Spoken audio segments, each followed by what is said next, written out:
علی رسول اللہ وعلی آلہ وصحبہ اجمعین اما بعد اعوذ باللہ من الشیطان الرجیم بسم اللہ الرحمن الرحیم واعتصموا بحبل اللہ جميعا ولا تفرقوا رب اشرح لي صدری ویسر لي امری واحلل عقدۃ من لسانی یفقہوا قولی. میرے محترم مولانا سید عبد الخبیر آزاد امام اور خطیب بادشاہی مسجد minister of health minister of transport, میرے محترم بزرگوں اور میرے عزیز بھائیوں، السلام علیکم ورحمۃ اللہ وبرکاتہ.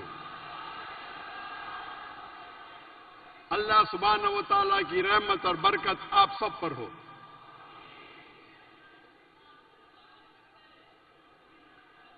میں اسٹیج پہ آنے کے پہلے مولانا صاحب مجھ سے کہہ رہے تھے، دیکھیے لاہور، پاکستان کے لاہوری مسلمان کتنی محبت کرتے ہیں ڈاکٹر ذاکر نائک سے. تو میں نے کہا آج کمپٹیشن ہو جائے، کون زیادہ محبت کرتا ہے، ذاکر نائک پاکستانیوں سے یا پاکستانی ذاکر نائک سے؟ آج ہم کمپٹیشن لگائیں گے، کیا ایک ہندوستانی پاکستانیوں سے زیادہ محبت کرتا ہے کیا پاکستانی ہندوستانی سے؟ خیر میں کمپٹیشن ہونا چاہیے، ہر خیر کام میں کمپٹیشن ہونا چاہیے. افسوس کی بات ہے انسان اکثر غلط کام میں کمپٹیشن کرتے. ہر خیر کام میں کمپٹیشن ہونا چاہیے. آج کمپٹیشن لگائیں گے کہ ہندوستانی پاکستانی سے زیادہ محبت کر رہا ہے کیا پاکستانی ہندوستان سے؟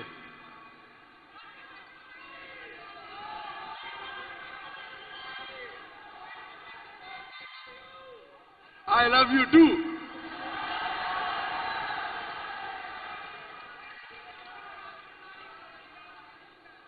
میری خواہش تھی کئی سالوں سے پاکستان آنے کی، اور اللہ نے وہ مراد، وہ خواہش تقریباً 2 ہفتے پہلے پوری کی، اور آج میں لاہور میں ہوں. اور میں بے حد خوش ہوں کیونکہ خصوصاً میں بادشاہی مسجد میں تقریر کر رہا ہوں. آج کے تقریر کا موضوع ہے القرآن عالمی ضرورت. The Quran a global necessity. القرآن اللہ سبحانہ و تعالی کی آخری وحی، آخری کتاب ہے جو نازل کی ہے آخری پیغمبر محمد صلی اللہ علیہ وسلم پر. اللہ سبحانہ و تعالیٰ فرماتے سورہ رعد میں، سورہ نمبر 13 آیت نمبر 38 میں، وَلِكُلٍّ أَجْلٍ کتاب. ہر دور میں اللہ نے ایک کتاب نازل کی، ایک وحی نازل کی. نام سے قرآن مجید میں صرف 4 اللہ کی کتابوں کا ذکر ہے، توراہ، زبور، انجیل اور قرآن. توراہ وہ وحی، وہ کتاب ہے جو موسیٰ علیہ السلام پہ نازل کی گئی تھی. زبور وہ کتاب، وہ وحی ہے جو نازل کی گئی تھی داؤد علیہ السلام پر. انجیل وہ کتاب ہے، وہ وحی ہے جو نازل کی گئی تھی عیسیٰ علیہ السلام پہ. اور قرآن مجید آخری کتاب، آخری وحی جو نازل کی گئی تھی آخری پیغمبر محمد صلی اللہ علیہ وسلم پہ. لیکن اللہ تعالیٰ فرماتے ہیں ہر دور میں اللہ نے ایک کتاب نازل کی. ویسا تو بہت سی کتابیں ہیں، مثال کے طور پہ صحف ابراہیم نام سے صرف 4. لیکن جتنی بھی کتابیں، جتنے بھی وحی اللہ نے نازل کی قرآن مجید کے پہلے، وہ صرف محدود تھی کچھ لوگوں کے لیے اور ایک دور کے لیے. جتنے بھی کتاب پہلے نازل کی گئی، توراہ، زبور، انجیل اور جس کے نام ہمیں نہیں پتا، وہ محدود تھی ایک وقت کے لیے. اور کچھ لوگوں کے لیے.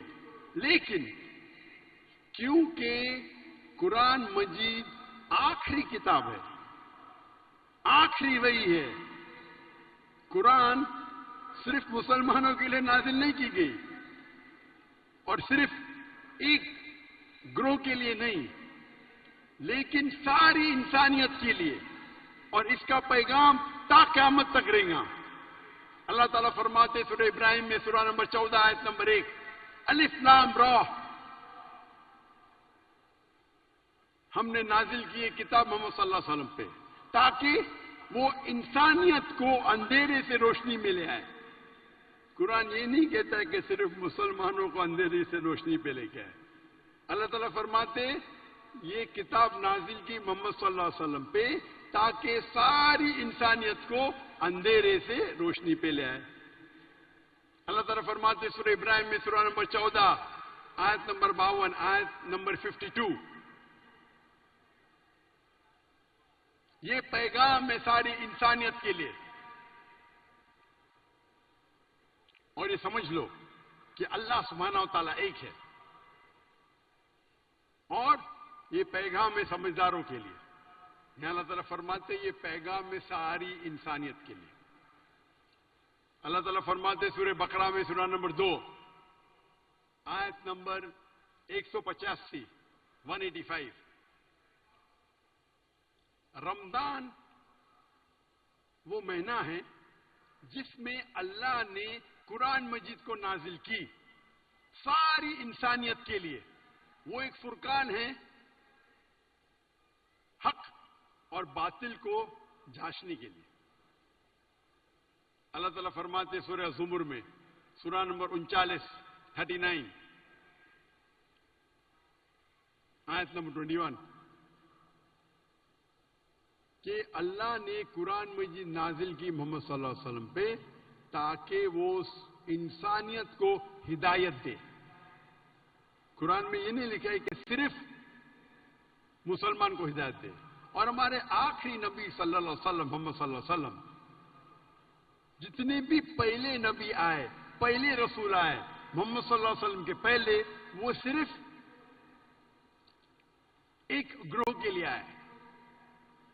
ان کا پیغام صرف ایک وقت کے لیے تھا. لیکن کیونکہ محمد صلی اللہ علیہ وسلم آخری پیغمبر تھے, وہ صرف مسلمانوں کے لیے نہیں آئے تھے, وہ ساری انسانیت کے لیے آئے تھے. اللہ تعالیٰ فرماتے سورہ انبیاء میں سورہ نمبر 21 آیت نمبر 107, وما ارسلناک الا رحمت للعالمین, کہ ہم نے انہیں بھیجا سارے کائنات کے لیے, سارے انسانیت کے لیے, سارے عالموں کے لیے. کیونکہ قرآن مجید اللہ کی آخری کلام ہے اور سارے انسانیت کے لیے. اسی لیے میں کہتا ہوں القرآن عالمی ضرورت. آج سب سے زیادہ ضرورت اگر اس دنیا کو ہے وہ ہے القرآن.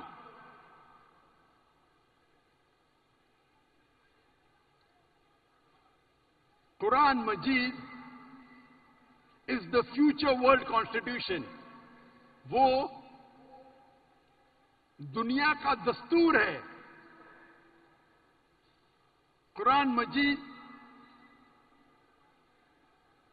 دنیا کا کانسٹیٹیوشن ہے. قرآن مجید سب سے حق کی کتاب ہے دنیا میں. یہ ایک عالم کے لیے پیغام ہے. یہ فوارہ ہے حکمت اور رحمت کا. یہ ہدایت ہے جو لوگ بھٹکے ہوئے ہیں. قرآن مجید ایک تنبیہ ہے جو لوگ نہیں مانتے, اور جو لوگ شک میں ہیں ان کے لیے حق کا پیغام ہے. قرآن مجید ایک رحمہ ہے. جو لوگ مشکل میں ہیں، قرآن مجید ایک امید ہے مظلوموں کے لیے. اسی لیے میں کہتا ہوں قرآن عالمی ضرورت ہے.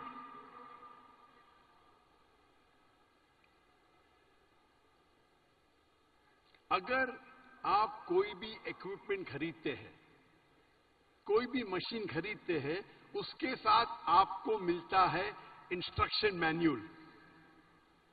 اردو میں کہتے ہیں ہدایت نامہ، انگریزی میں کہتے ہیں انسٹرکشن مینیول.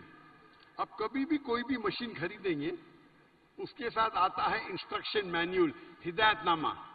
اور جتنی پیچیدہ مشین، جتنی کمپلیکیٹڈ مشین ہے، اتنی ضرورت ہے ہدایت نامے کی. اگر آپ مجھے اجازت دیں گے انسان کو ایک مشین کہنے کے لیے، تو آپ کو ماننا ہوگا کہ دنیا کی سب سے کمپلیکیٹڈ، سب سے پیچیدہ مشین ہے انسان. کیا اس انسان کو ہدایت نامے کی ضرورت نہیں؟ انسٹرکشن مینیول کی ضرورت نہیں؟ انسان کا ہدایت نامہ ہے قرآن مجید.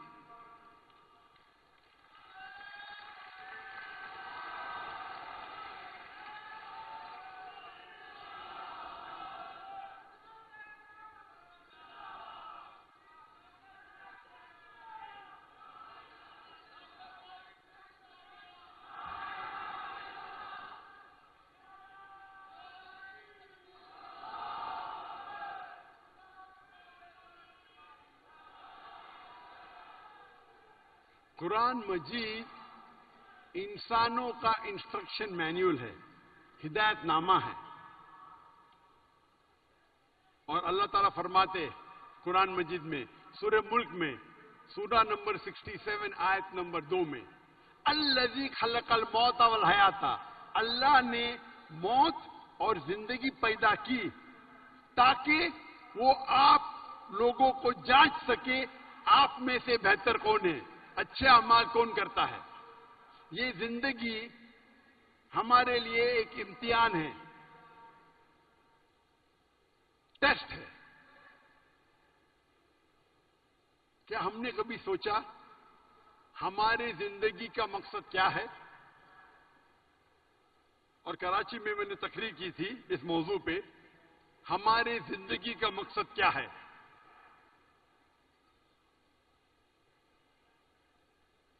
کبھی آپ لوگ نے سوچا ہماری زندگی کا مقصد کیا ہے؟